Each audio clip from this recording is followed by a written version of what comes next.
Hey, Todd, on the game-tying goal, do you feel like you guys maybe chased the empty netter a little bit too aggressively, which gave them a little bit too much room going the other way? 100%. I couldn't say it better myself. If you look at the game as a whole, you guys seem to control most of the chances throughout. Was this a matter of maybe Brewing just not putting one more home and getting to that 3-goal mark that you talk about a lot? Well, when I look at the game, I think of the too many men on the ice penalty right off the bat.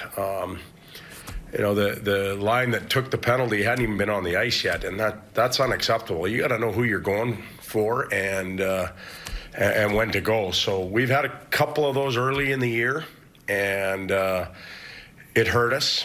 And then at the back end of the game tonight, the last minute, we chased that empty netter, and we didn't need to. We needed 1 to be aggressive, 2 maybe to help, and 3 to be safe. And we weren't that. And so you take those 2 moments out of the game, and I thought we played a pretty good night. Thanks, Todd. Next up is Carlin Bay. Todd, is this the most sponge-like this leadership group has been with your coaching? If a loss like this happens, are they, some of the first ones to speak up or take responsibility after something like this? Have you noticed?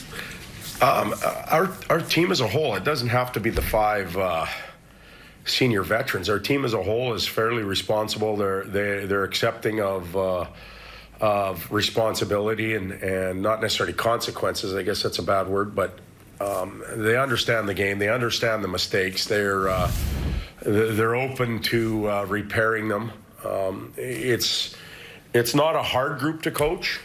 It's actually an enjoyable group to coach. It's just, we got to fix some things, and we can't take 2 steps forward and 1 step back. And we've been in this situation numerous times where we've had leads, and even with pulled goaltenders, we've given up opportunities to win games. At the end of that, when it's all said and done, we'll look back at it and we'll likely regret it, but it's part of the process, part of growing. One more here for you. Just your thoughts on Rasmus Kupari's debut. Pretty solid night. A little nervous to begin with, but who wouldn't be? And then he settled in. He was good in the circle. He was responsible in his own end. I thought he forechecked. He had a couple scoring opportunities. That's a pretty good night for a 20-year-old to have in his first one. Thank you. Next up is Jesse Cohn.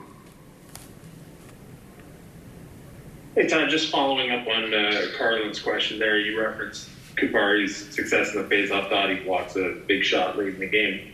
You used the expression this morning, it's the first page of his test, just oversimplifying it, but what would you grade him on that test so far? Passing. I'm a pretty simple teacher. You either pass or you fail, so passing. Think we'll see him tomorrow night? There's a good chance, yep. All right, thanks very much. All right, next up is John Hogan.